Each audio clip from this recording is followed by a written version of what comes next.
Shalom, saudara-saudaraku yang terkasih. Puji Tuhan ya, kita sudah di bab 10 untuk buku dari Grace Revolution ya, revolusi atau perubahan yang secara cepat dari Injil. Ya, kita mengalami kuasa untuk hidup berkemenangan, bukan hidup yang kalah. Karena itu di bab yang ke-10 ini judulnya Kasih Karunia yang Mulia. Jadi bukan hidup yang ikut dunia gitu, korosi. Tapi kita ditebus. Masalahnya ditebus. Ya, jadi memang dunia nggak bisa terima nih yang kayak gini. Ya, kita nggak ikut dunia yang rusak, yang mengeluh, yang menjadi tua bahkan ringkih, nggak berdaya, putus asa, gelap. Ya, bahkan orang semakin banyak umurnya mengharapkan pikun, mengharapkan tulang-tulangnya sakit. Ya, gimana nggak mengharapkan? Dia bilang, oh faktor U katanya. Bahkan lumpuh, saudara. Oh, wajar kalau sakit.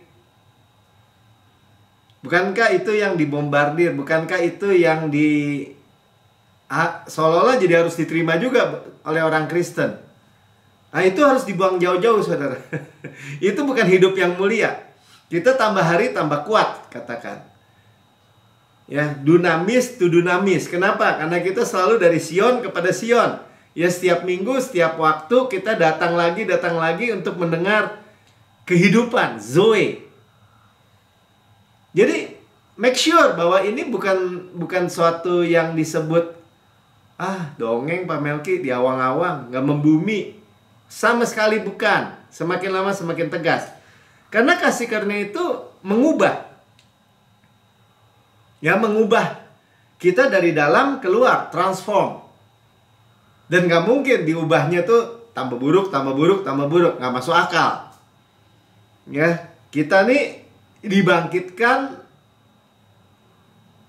dengan kepada identitas yang benar. Diingatkan lagi bahwa kamu anak Allah. Ya, kamu didudukan bersama Yesus. Posisi kedudukan yang tinggi. Iblis nggak bisa menjamah kita karena dia nggak maha tinggi. Kita didudukan bersama Yesus. Ya, dan bersama yang maha kuasa. Itu kebenaran. Kedudukan dan yang menentukan provisi. Penyediaan, supply. Karena kita anak raja. Ya, semua malaikat-malaikat, hamba-hamba, pelayan-pelayan Tuhan, ya tersedia buat kita untuk melayani kita di dalam Yesus. Jadi sama-sama katakan, kasih karunia yang mulia, Yesus yang mulia ada di dalam kita. Kita diubahkan dari kemuliaan kepada kemuliaan. Yang percaya katakan amin. Ya, jadi jangan mau percaya dari kemuliaan kepada keburukan gitu, jangan mau percaya ya. Kita udah belajar dari iman kepada iman. Berarti semakin kuat, semakin ke atas gitu. Sama-sama katakan ke atas, bukan siklus ke bawah. Itu hanya bisa diterima, saudara. Nggak bisa diusahakan, nggak bisa diupayakan. Bukan perform kita, itu hanya bisa diterima. Tangan terbuka menerima. Amin. Ya, karena itu. Tapi orang suka tanya kan, bukan karena itu. Ya, orang suka tanya. Terus kalau kamu terima-terima begitu, apa nggak buat orang jadi jahat atau hidup dalam dosa? Ya sama aja tadi kan, jadi jahat, hidup dalam dosa, hancur. Orang Kristen sih orang Kristen, tapi mencuri, korupsi, hidup dalam ketidakmuliaan. Ya, cacat. Maksudnya rusak gitu. Sama aja, bukan begitu. Ini dalam satu paket. Ya, keutuhan. Diselamatkan karena ada juru selamat. Diperdamaikan karena ada korban. Ditebus. Kenapa? Karena udah ada yang gantikan. Yaitu tetap semua namanya Yesus. Dan karyanya yang sempurna di kayu salib. Luar biasa ya. Baru awal aja kita udah melihat. Kita udah jalan banyak ini tentang revolusi kasih karunia. Jadi, apakah ini membawa kita hidup mulia atau seperti tuduhan orang yang nggak mengerti tentu saja, yang di luar Yesus kebanyakan, karena dunia membenci Yesus. Yang sayangnya orang Kristen membenci kasih karunia lagi. Ya pasti akan berkata, oh itu izin berbuat dosa tuh. Itu bukan hidup mulia kalau hidup dalam dosa. Kita dimerdekakan. Makanya kita mulai dari ayat hari Minggu juga disampaikan ya, 1 Korintus 15 ayat 34 bagian A. Sadarlah kembali sebaik-baiknya dan jangan berbuat dosa lagi. Nah, sebenarnya bahasa Inggrisnya kali ini kan pakai jangan. Ya, awake to righteousness and sin not. Jadi ketika kita sadar kepada kebenaran, kebenaran apa Pak? Ya kebenaran kamu, bukan kebenaran kita udah belajar ya, kebenaran hadiah. Gift of righteousness, kebenaran Yesus, bukan kebenaran kita. Kita sadar ada Yesus dalam kita, kita di dalam Yesus, ada kebenaran Allah. Saya adalah kebenaran Allah dalam Kristus. Dosa nggak berkuasa, udah gitu aja. Sin not. Jadi ini dari satu start aja kita sudah terima bahwa karya sempurna Yesus lah yang membuat kita juga bebas dari dosa.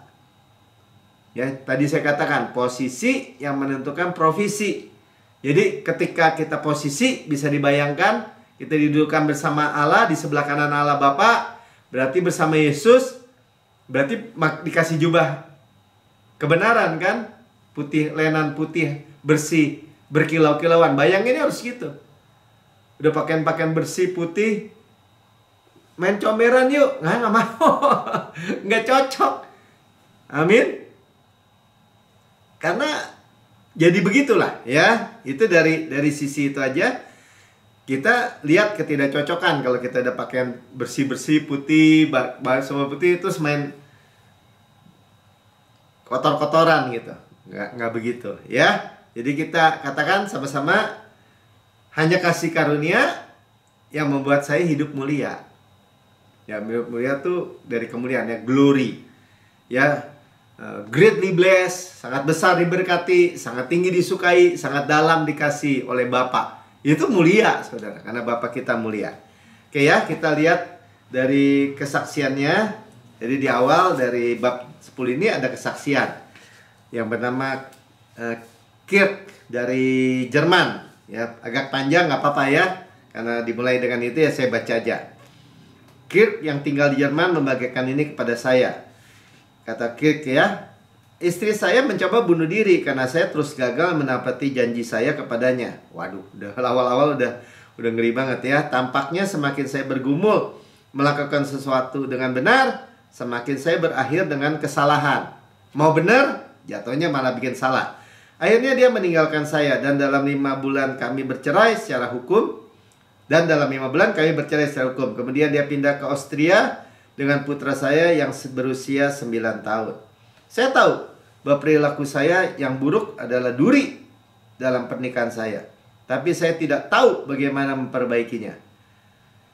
Akan tapi Tuhan tahu. Itulah sebabnya ia mengarahkan saya kepada Pastor Joseph Prince.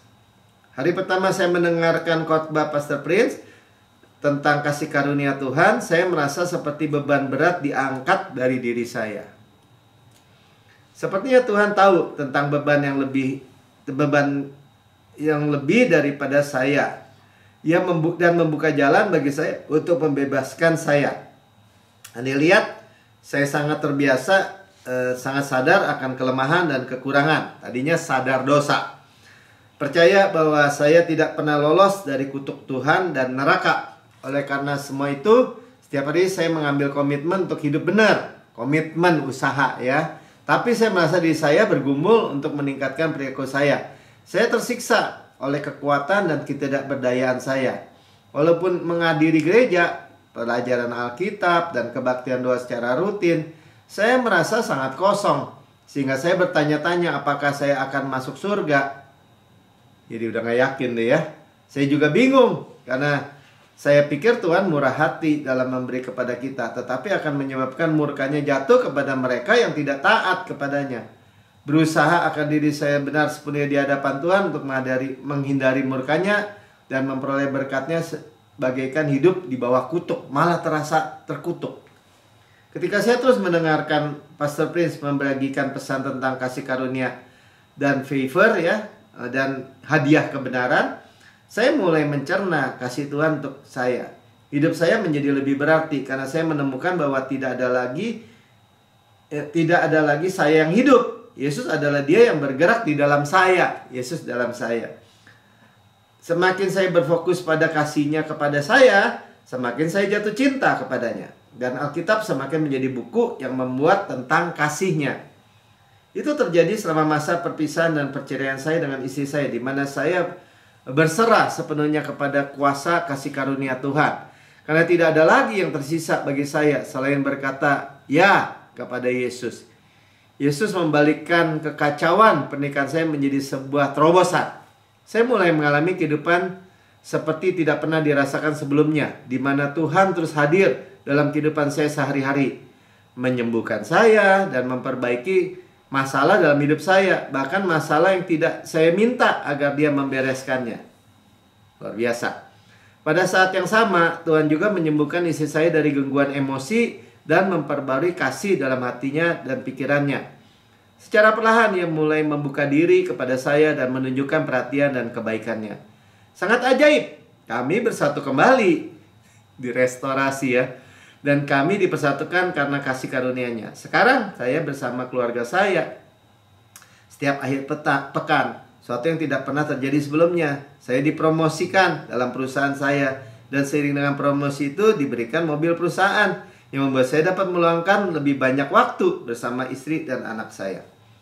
Di samping memulihkan pernikahan saya, Tuhan juga membebaskan saya dari dosa seksual. Sebelum menemukan pesan tentang kasih karunia, saya menonton pornografi.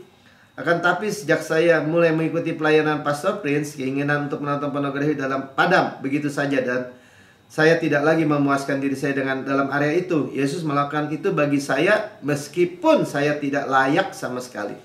Saya bersyukur kepada Tuhan karena Dia sudah meninggikan Pastor Prince untuk membawa kabar baik kepada mereka yang Tuhan kasihi. Mereka dikalahkan oleh kelemahan, keputusasaan, dan kecanduan. Mereka yang seperti saya. Sekarang saya berjalan dengan keberanian, tahu bahwa saya selamat sepenuhnya dan kuat dalam Kristus Yesus oleh iman, bukan karena perbuatan saya. Luar biasa ya.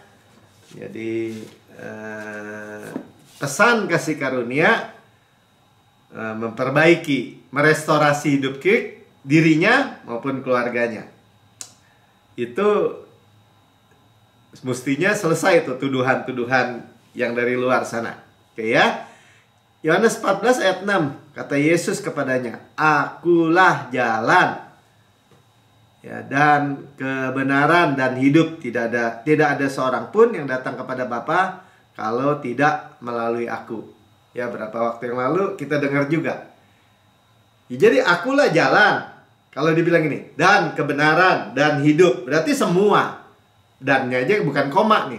Bukan, akulah jalan, besok-besok benar. Enggak, jalan, kebenaran, dan hidup. Hikmat, kebenaran, kekudusan, penebusan. Apalagi, sukacita, damai sejahtera, semua tentang Yesus. Jadi Yesus satu-satunya jalan, saudara. Karena nggak ada yang bisa datang kepada Bapa kalau bukan melalui Yesus. Jelas ya.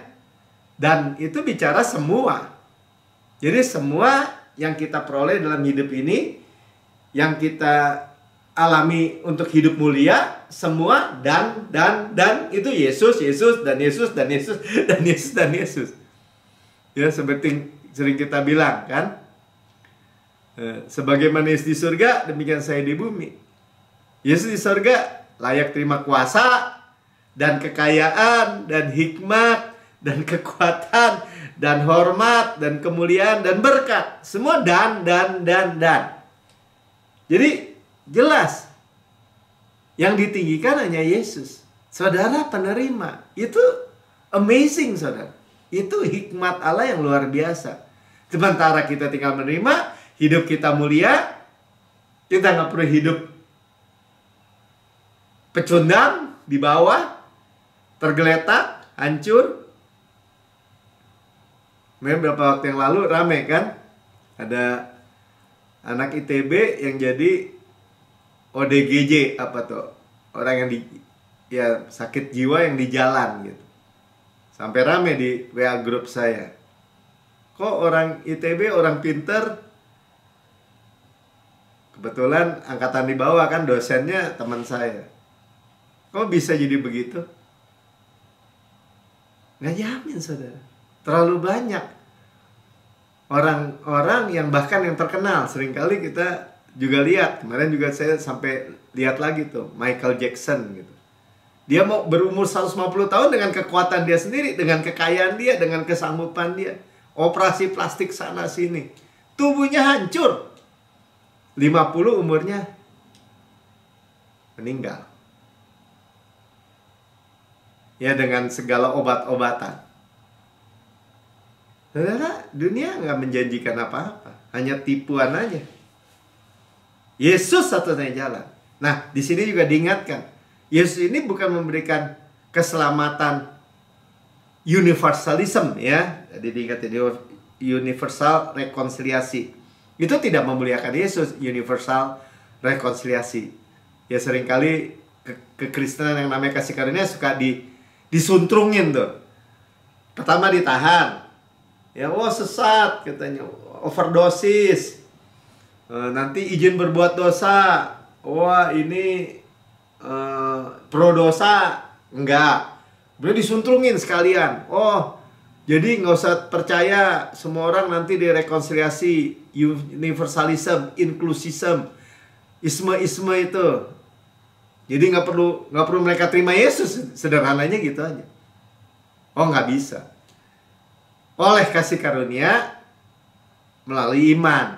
Kenapa? Karena ada Yesus, ada faktor yang disebut apa ya? Ya faktor Yesus yang kita terima, saudara. Dan itu nggak seperti diposes gitu.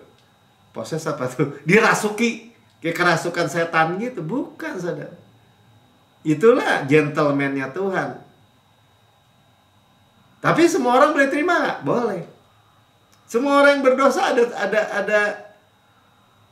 ada kategorinya nggak? Nggak ada. Tuhan Yesus aja datang, dia nggak kategoriin. Coba yang punya kerusakan rumah tangga sebelah sini, yang masih berdosa perzinahan sebelah sini, yang masih berbohong sebelah sini. Untuk terima misalnya 5 roti 2 ikan diberi makan atau menerima kesembuhan, nggak ada, saudara. Tapi sebanyak orang datang kepadanya, diterima. Amin.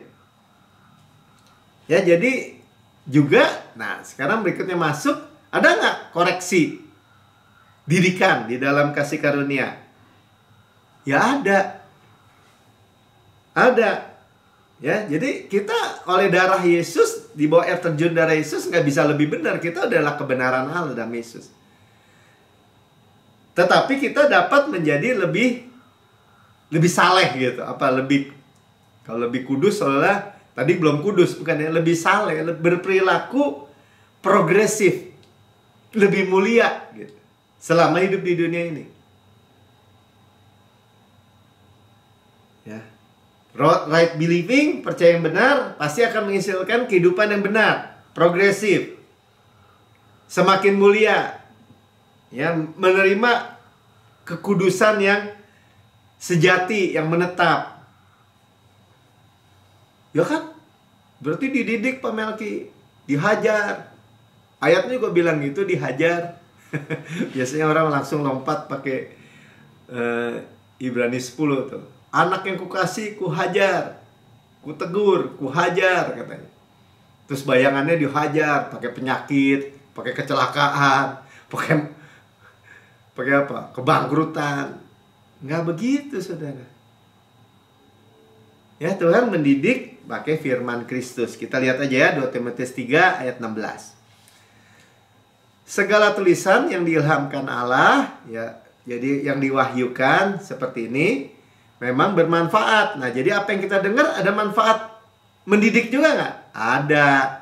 Untuk ngajar, untuk menyatakan kesalahan. Oh, salah ya. Pertama, orang bertobat kita udah tahu. Metanoia. Berubah cara berpikir kita. Oh, Tuhan nggak mau hukum misalnya. Tesufa. Karena salib, kita berbalik kepada kasih karunia. Tesufa bahasa Ibrani. Metanoia bahasa Yunani. Untuk memperbaiki kelakuan. Jadi kelakuan kita, perilaku kita diperbaiki nggak? Diperbaiki dengan begini. Kenapa? Karena kita mempersilahkan Roh Kudus bekerja. Seperti tadi si Kirk dari Jerman. Kita bisa bilang, Tuhan, saya nggak sanggup, tapi Engkau sanggup. Kau ada dalam diri saya. Jadikan semua kasih-Mu, perilaku-Mu, kesetiaan-Mu, ketaatan-Mu bekerja dalam hidup saya. Silakan Tuhan. Amin. Ya, mendidik. Nah, ini paideia. Mendidik itu diterjemahkan sayang di bahasa Indonesia itu, yang di Ibrani menghajar katanya. Ya, padahal mendidik, paideia sama ya kata. Jadi saudara kalau nanti bilang Ibrani 10, Ibrani 12, kita nggak buka hari ini ya.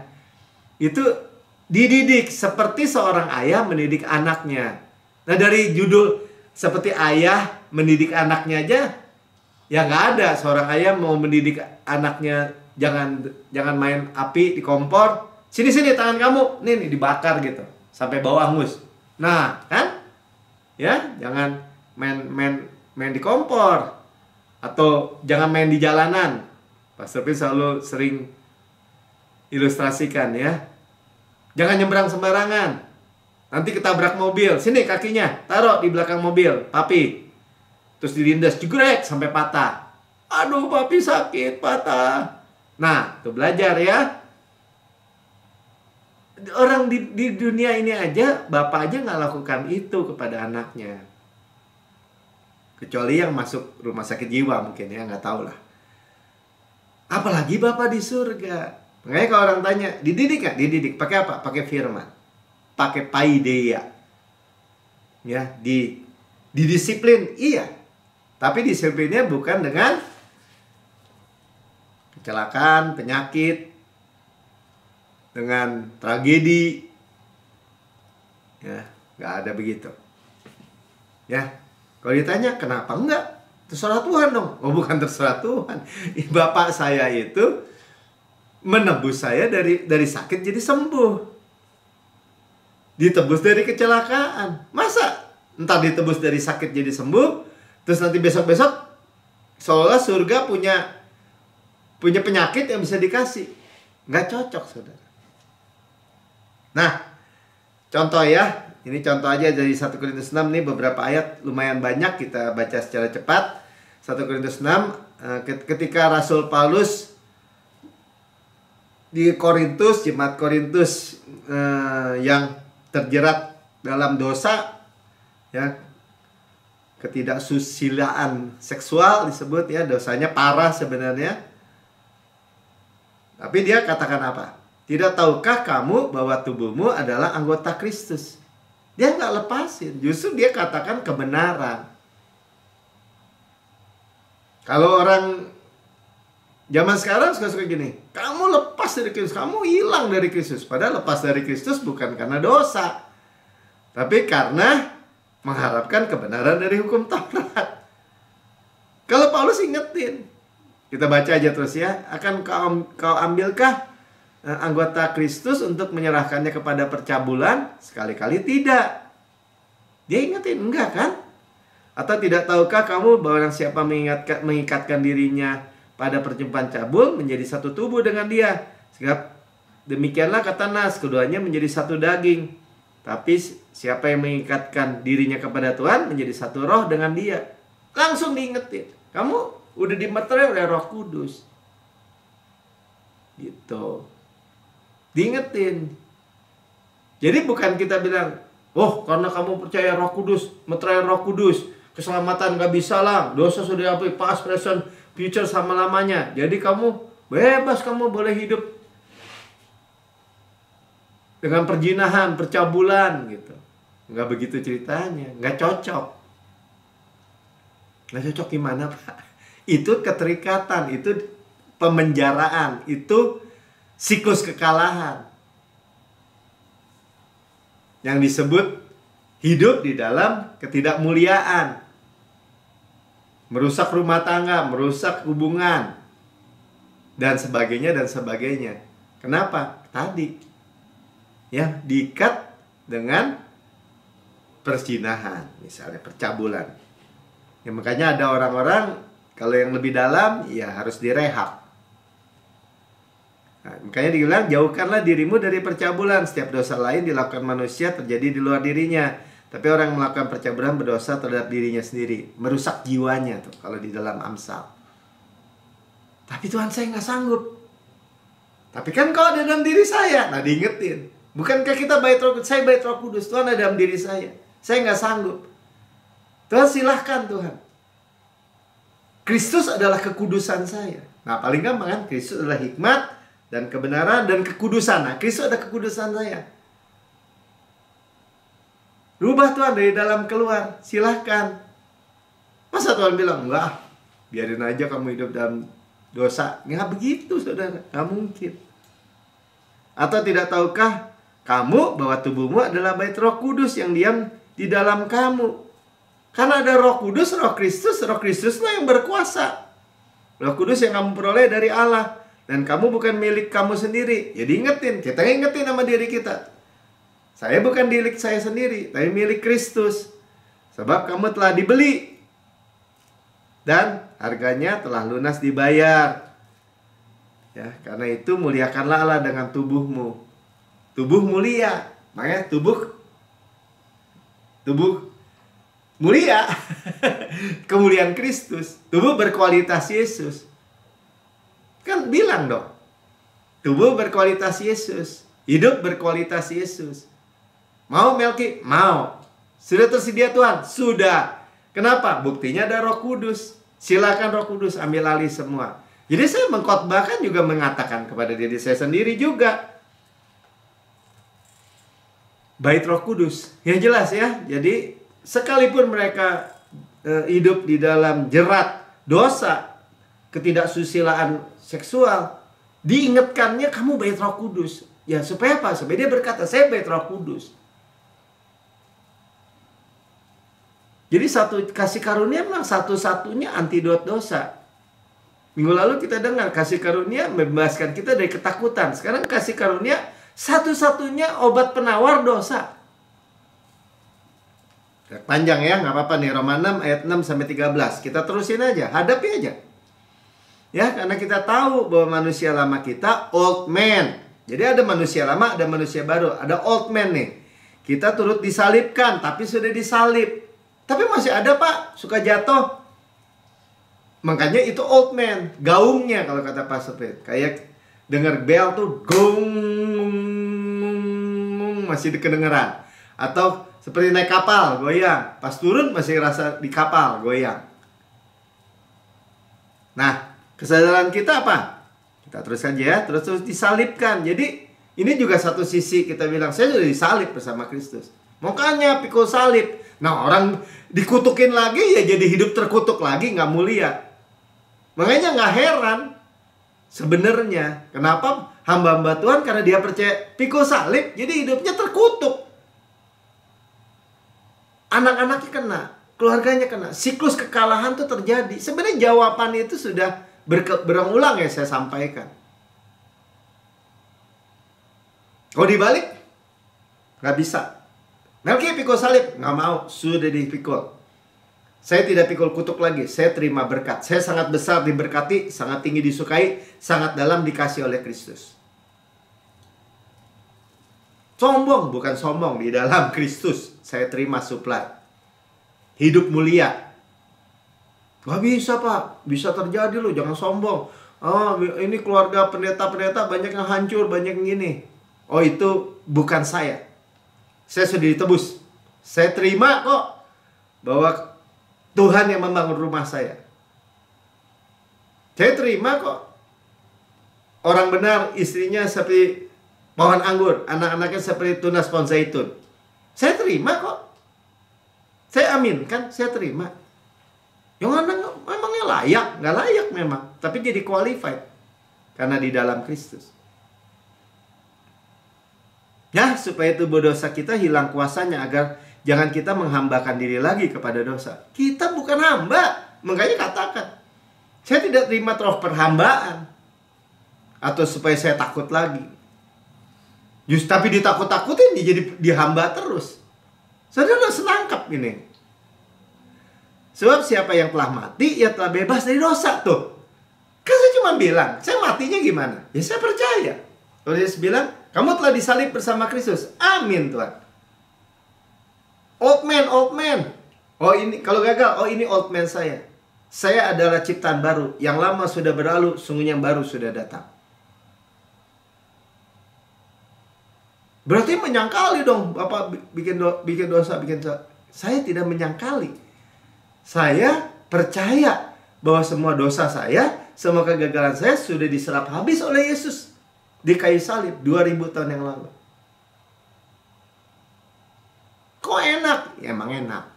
Kalau kok enak ya enak udah gitu aja. Karena saya mau menerimanya.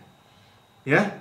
Jadi kalau saya udah mati, kalau saya katakan saya udah mati, old man sudah mati, saya hidup ciptaan baru, yang lama sudah berlalu, yang baru sudah datang. Ia telah bebas dari dosa. Artinya apa? Dibebaskan kan oleh Yesus. Bebas bikin dosa? Bukan, bebas dari dosa. Jangan dibolak-balik, merdeka. Jadi jika kita telah mati dengan Kristus tuh ya, kita percaya bahwa kita akan hidup juga dengan Dia. Kita mati dengan Kristus, gimana? Ya percaya. Ketika kita percaya, maka hidup Zoe itu bersama-sama dengan Kristus ada dalam diri kita. Jadi kita nggak upaya apa-apa. Enggak, cuma terima. Karena kita tahu bahwa Kristus sesudah Ia bangkit dan antara orang mati, tidak mati lagi. Tuh, udah bangkit, dosa. Ya apa ya? Dia tuh sama tuh ya. Tuh Yesus dibangkitkan melalui tuh channelnya pembenaran kita. Kalau dosa kita masih ada, Kristus gak bisa bangkit. Itu receive tuh apa tuh? Tanda terima tuh. Sama dengan tanda terima lobang paku di lambung, di tangan, di kaki Yesus. Tidak mati lagi tuh. Maut tidak berkuasa lagi atas dia. Banyak ya, sebab kematiannya adalah kematian terhadap dosa. Udah dihukum belum? Udah. Dosa sudah dihukum belum? Sudah. Ada penghukuman lagi nggak buat kita? Tidak ada. Tidak ada lagi penghukuman dalam Kristus. Satu kali dan untuk selama-lamanya. Makanya kita dikuduskan satu kali dan untuk selama-lamanya. Sempurna dikuduskan satu kali dan untuk selama-lamanya. Kematian untuk dosa satu kali dan untuk selama-lamanya. Jangan diulang-ulang. Jangan mau lagi disuruh-suruh kejar dosa. Seolah-olah Tuhan juga kejar-kejar dosa. Bawa pentungan gitu. Ayo ngaku nggak? Ngaku nggak? Nggak diampuni loh kalau ngaku. Ya, mending bisa lagi mengakui secara lengkap, komplit. Supaya benar-benar bebas. Malah semakin fokus dosa semakin berkuasa lagi.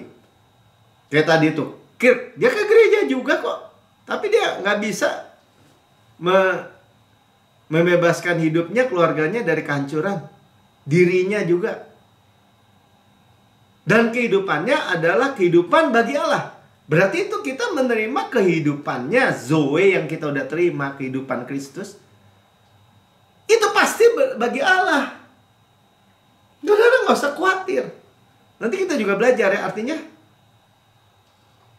kok belum terjadi Pak? Jangan. Jadi kalau domba masih kecil tuh dikasih makan. Mau tumbuh nggak bulunya? Mana bulunya? Mana bulunya? Dituntut gitu. Ya kalau umurnya belum cukup, ya kayak anak saya aja. Umur 5 tahun, 6 tahun, 10 tahun. Ayo mau tumbuh nggak kumisnya? Janggutnya mau tumbuh nggak? Percuma saudara. Ketika dia makan 15 tahun, 16 tahun SMA, sekarang numbu janggutnya dicukur hari ini, besok udah tumbuh lagi panjang, kumisnya nggak habis-habis. Ya saudara, itu yang kita belajar yang waktu yang lalu juga. Jadi gimana? Give time. Untuk progresif itu give time. Nggak masalah. Waktu kita diberikan kesabaran Kristus, ketekunan Kristus. Dipelihara nggak? Tetap dipelihara, dikasih makan. Jadi sekali dan untuk selama-lamanya, itu aja sih poin saya mau nyampein. Saudara jangan jadi pusing gitu. Jangan ya. Demikianlah hendaknya kamu memandangnya. Jadi melihatnya bahwa kamu telah mati bagi dosa. Nah ini penting ya. Jadi kalau kita gagal juga kita bilang ini manusia lama saya. Ini Melki old man-nya. Bukan saya. Saudara mesti nekat begitu kira-kira. Tetapi kamu hidup bagi Allah dalam Kristus Yesus. Saya ciptaan baru. Saya hidup bagi Allah di dalam Kristus. Silakan Tuhan Yesus. Silakan Roh Kudus. Nekat gitu Pak. Bukan nekat lagi. Harus percaya gitu. Ya, sebab itu hendaklah dosa jangan berkuasa lagi dalam tubuhmu yang fana. Tuh ya. Jadi kita masih ada dalam tubuh fana ini. Masih ini. Tapi tidak berkuasa. Kenapa? Karena yang berkuasa Roh Kudus. Supaya kamu jangan lagi menuruti keinginannya. Dengan apa? Bukan dengan tekad tadi, dengan terima karya Yesus. Dan janganlah kamu menyerahkan anggota-anggota tubuhmu kepada dosa untuk dipakai sebagai senjata kelaliman, tapi serahkanlah dirimu kepada Allah sebagai orang-orang yang dahulu mati, tetapi sekarang hidup. Lihatnya itu tuh, solusinya. Dulu mati, sekarang hidup. Tuhan itu nggak membuat orang. Yesus datang tuh katanya gini, Yesus itu orang benar, membuat orang berdosa benar. Itu sebenarnya orang mati hidup, Zoe. Bukan orang berdosa ting gitu. Jadi terus orang kudus seketika. Nggak begitu juga saudara. Tapi mati hidup. Dan serahkanlah anggota-anggota itu kepada Allah untuk menjadi senjata-senjata kebenaran. Ada fasilitasnya, serahkan. Ya, jawab, kamu tidak akan dikuasai lagi oleh dosa karena kamu tidak berada di bawah hukum Taurat, tetapi di bawah kasih karunia. Nah ini antidotnya, ini obat penawar dosa. Jadi satu-satunya antidot dosa di dunia ini kita udah tahu kalau agama, termasuk agama Kristen, mau agama apapun, mau hukum apapun, jangan. Rasul Paulus bilang itu justru membangkitkan dalam dirinya rupa-rupa keinginan. Yang baik mau kulakukan, tapi yang muncul yang jahat. Kenapa gitu Pak? Ya karena hukum Taurat tambah daging, itu mixnya kimia itu jadi dosa. Kenapa gitu? Ya begitu udah. Begitu. Jadi bagaimana dong? Hidup oleh Roh. Gimana hidup oleh Roh? Ya percaya, terima. Silakan Roh Kudus. Saya dibawa kasih karunia Tuhan. Dia bilang, kalau salah dihukum. Enggak, tidak ada lagi penghukuman dalam Kristus. Dosa udah gak punya cantolan. Jadi hidup mulia. Ya, jadi ini mahal, saudara. Pelajaran yang mulia, yang antidot sejati ini mahal, saudara. Orang nggak percaya. Terlalu banyak orang Kristen nggak bisa melihat ini dan tidak percaya. Dan menyerahkan hidupnya dengan hidup yang tidak mulia. Makin tua makin bawel, makin cerewet, makin cepat tersinggung, makin cepat kecewa, makin cepat penyakitan, makin cepat gelap hidupnya, putus asa, buntu. Itu sebenarnya sumbernya cuman kita udah tahu sekarang. Udah pikul Yesus semua. Makanya saya adalah kebenaran Allah dalam Kristus. Mau umur berapa saudara? Saya adalah kebenaran Allah dalam Kristus. Selesai semua itu urusan. Masa sih Pak? Jangan masa-masa melulu. Ya coba kita lihat Yohanes 8 ayat 11. Mungkin bilang gini, jawabnya tidak ada Tuhan. Ini perempuan yang kedapatan berzina kan, yang dibawa kepada Yesus. Mau dirajam menurut hukum Musa. Yesus bilang, ya nggak punya dosa, sambit duluan. Yang dari yang tertua, imam-imam, kepala-kepala rumah ibadat, pergi. Kenapa? Makin tua, makin banyak umurnya, makin banyak kesadaran dosanya. Pergi. Mana yang mau rajam kau? Nggak ada Tuhan katanya.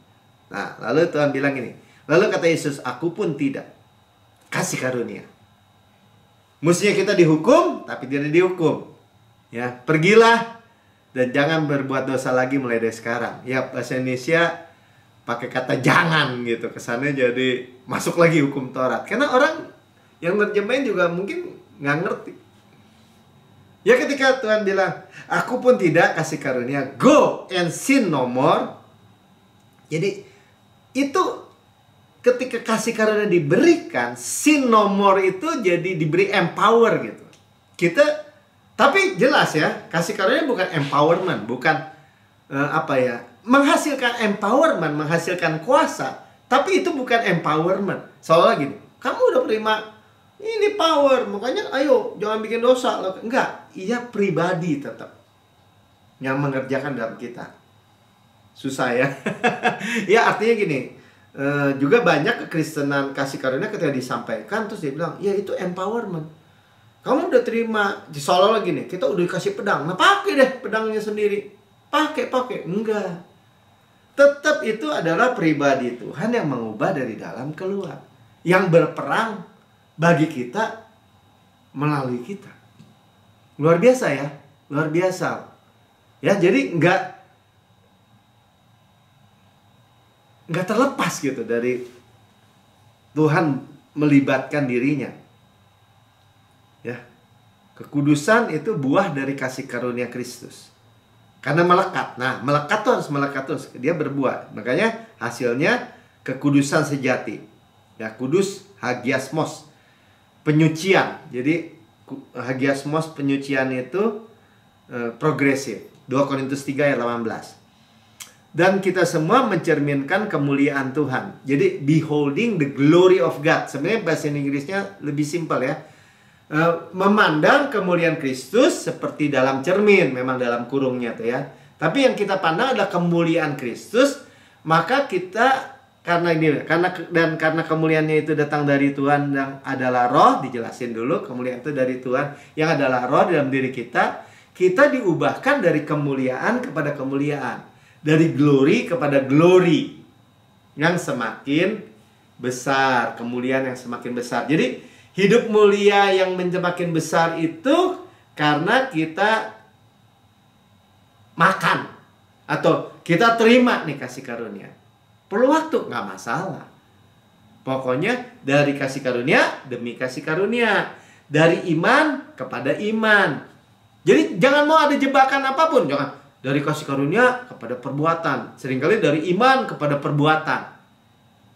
Ya perbuatan Tuhan, tapi jangan jadi keperbuatan kita. Bagi perbuatan kita apa? Ya beholding aja, memandang. Karena memandangnya firman, ya dengan telinga, mendengar dan mendengar. Nggak ada jalan lain, saudara. Kenapa Pak Melki bilang nggak ada jalan lain? Iya, sebenarnya begitu simpel, begitu sederhana Injil kasih karunia. Hanya mendengar. Jadi sebaliknya ini jangan kita nggak mau ngedengar, karena kita pasti mendengar dari mana-mana. Maksudnya dari mana-mana gimana? Ya mendengar dari TV, dari mana, bukan Injil maksud saya.